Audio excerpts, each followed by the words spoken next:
म हजुरहरुकै कुमारी आमा आज पनि उपस्थित भएकी छु। मैले यहाँहरुलाई काँचो केराको स्वादिष्ट तरकारी बनाएर देखाउने छु। पहिला सुरु राम्रोसँग हात धुनुपर्छ। खाना बनाउनु पहिला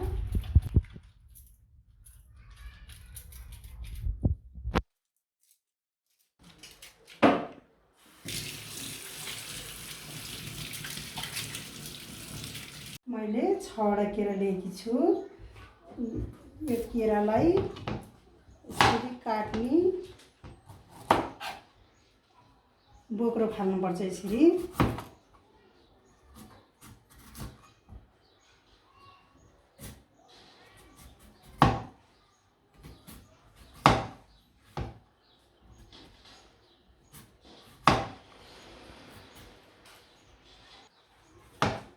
यो हरियो रन आउँदैन, यसलाई यसरी दुई पिस बनाउने अनि यसरी 4 टुक्रा बनाएर पानीमा राखिहाल्नुपर्छ, नत्र कालो हुन्छ।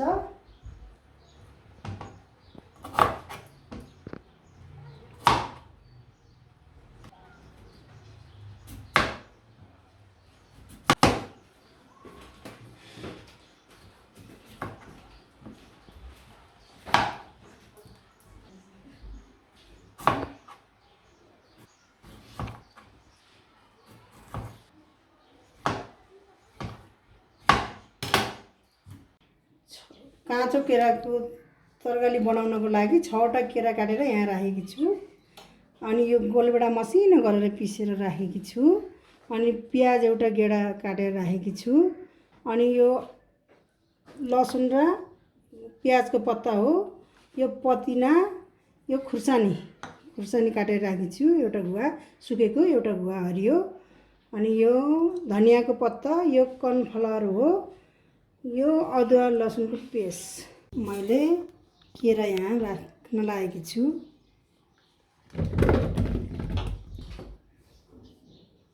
अनि यो कर्नफ्लावर,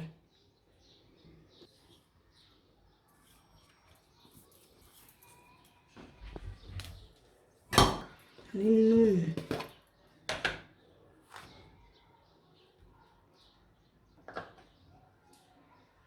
अनि यो गरम मसला, अनि यो बेसार, अनि यो धुलो खुर्सानी,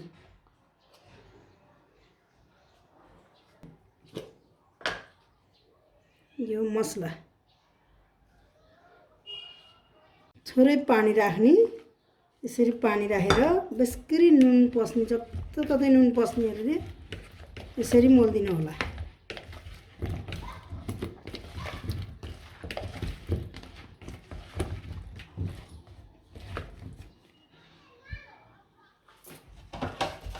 अनि 15 मिनट जस्तै यसो छोपेर राख्ने।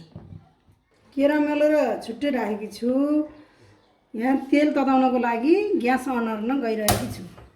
यो तेल तातो कि तातेन भनेर यो काठको पनियाले यसरी हेरेपछि तातेछ। ल अब मैले केरा फ्राई गर्नतिर लागेकी छु। यो ठुलो पिस गर्यो भने राम्रो हुन्छ, मसिनो गर्यो भने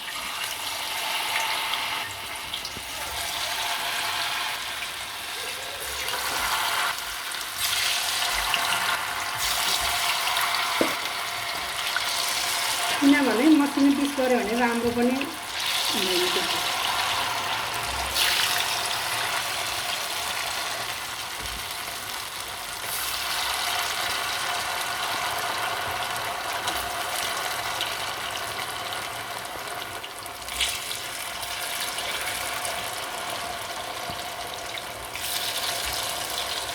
5 मिनटसम्म यसरी चलाइ पकाएपछि यो फ्राई भयो, यो रातो भयो।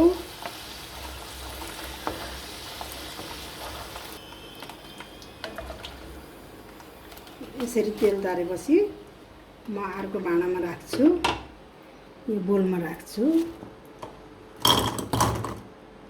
लट पनि त्यसरी राख्न लागेकी छु।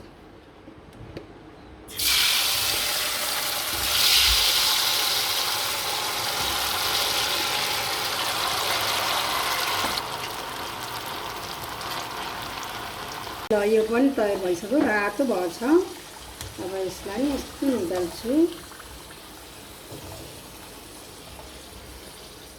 ननस्टिक भाँडा ल्याएकी छु। अब यहाँ तेल राख्नुपर्छ। तेल तातिसकेपछि यो मेथी जिरा अनि खुर्सानी, यो प्याज,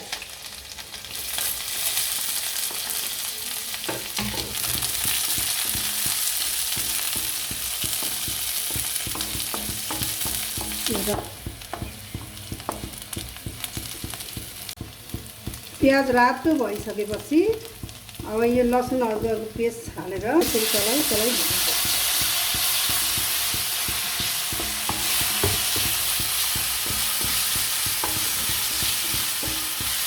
पिसेको टमाटर मसिनो गरेर पिसेको टमाटर,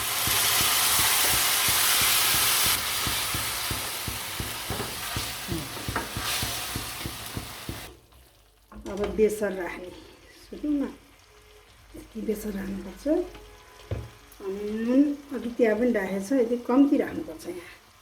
अनि मसला यो खुर्सानीको धुलो, हल्का गरम मसला, यसरी राम्रोसँग चलाउनुपर्छ।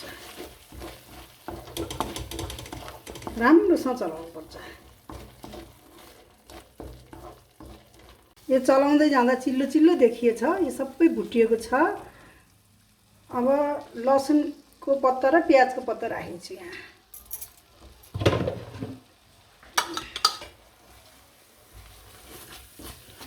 राम्रोसित चलाउनु पर्छ।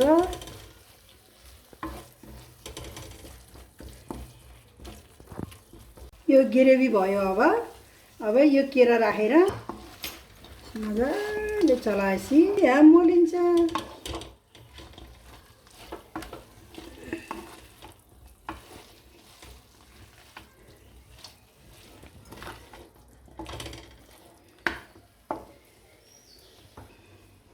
यो पदिना,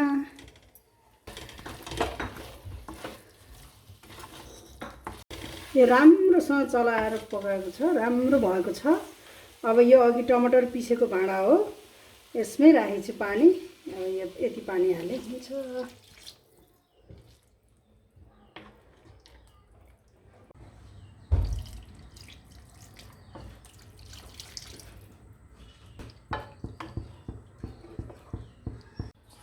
अब 5-7 मिनट छोपेर पकाइदिएपछि मजाले पाक्छ। करिब 10 मिनट जति पाक्यो। यसरी चलाएर पकाउनु पर्छ है, बिचबिचमा नत्र भने तल टाँसिन सक्छ। यहाँ राख्ने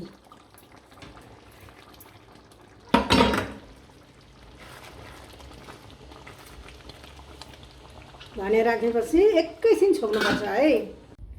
करिब 10-12 मिनट पकाएपछि यो पाक्यो। अब म ग्यास बन्द गर्न गएकी छु। राम्रोसँग पाकेको छ, यो राम्रोसँग पाकेको छ। अब मैले अर्को भाँडामा खनाउन लागिरहेकी छु। यो चलाइ पकाएपछि पिजमा कति पनि लाग्दैन। आजको भिडियो हजुरहरूलाई कस्तो लाग्यो? मैले जस्तै हजुरहरूले पनि काँचो केराको तरकारी बनाएर खानुहोला। अनि यो भिडियो मन परेमा लाइक, शेयर, सब्सक्राइब गरिदिनु होला। तल कमेन्ट लेखिदिनु होला। पहिला पनि हजुरहरूले कमेन्ट लेखेको मलाई एकदम खुसी लाग्यो। धन्यवाद।